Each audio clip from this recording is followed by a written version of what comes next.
करेंगे मार्च तक। 6 महीना लगभग ऑलरेडी बीत चुका है, अब मात्र 6 महीना बचा हुआ।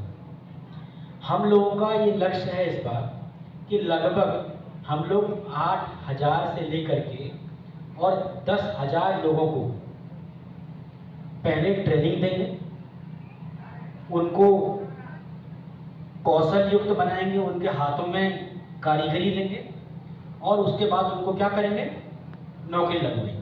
ये हमारा उद्देश्य है।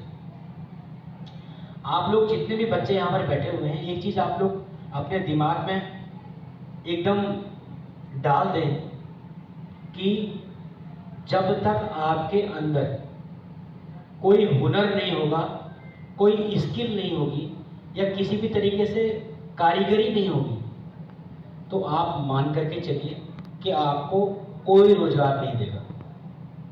हमारे कहने पे आपको हो सकता है 2 महीने के लिए कोई नौकरी पे रख दे, तीसरे महीने में आपको भगा देगा। डिमांड किसका है, मांग किसकी है? जिसको काम आता है। जिसको काम नहीं आता उसकी कोई पूछ नहीं। मान लिया जाए कि इस कमरे में सारे एसी खराब हो गए, सारे एसी खराब हो गए। अब एसी सही करने वाला क्या चाहिए हम लोगों को? इलेक्ट्रिशियन। तो जो इलेक्ट्रिशियन सस्ती दर पर और अच्छा एसी ठीक कर दे, हम लोग उसको मंगवाएंगे कि आप आओ और हमारे एसी ठीक कर। ऐसे ही पंखा, अच्छा इलेक्ट्रिशियन चाहिए। माइक खराब हो रहा है, साउंड सिस्टम खराब हो रहा है, तो क्या चाहिए? इलेक्ट्रिशियन चाहिए।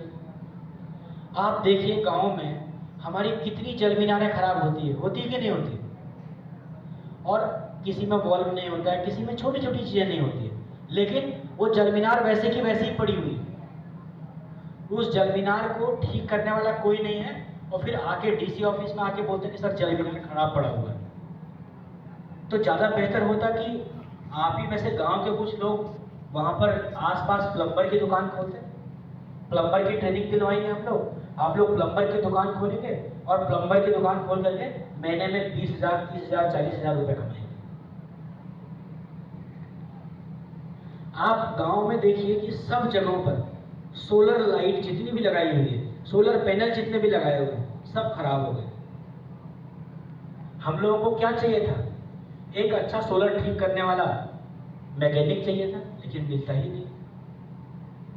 तब आते हैं हमारे पास लोग बोलते हैं कि रोजगार चाहिए। रोजगार ऐसे कोई नहीं देगा। सरकारी सेवा में रोजगार सीमित है, उसकी अपनी लिमिटेशन है। सरकार बहुत बड़ी नहीं हो सकती, सरकार में जितने पद सृजित हैं उतना ही होगा। उसके अलावा हमारे पास क्या विकल्प है? स्वरोजगार का और दूसरे लोगों को रोजगार देने का।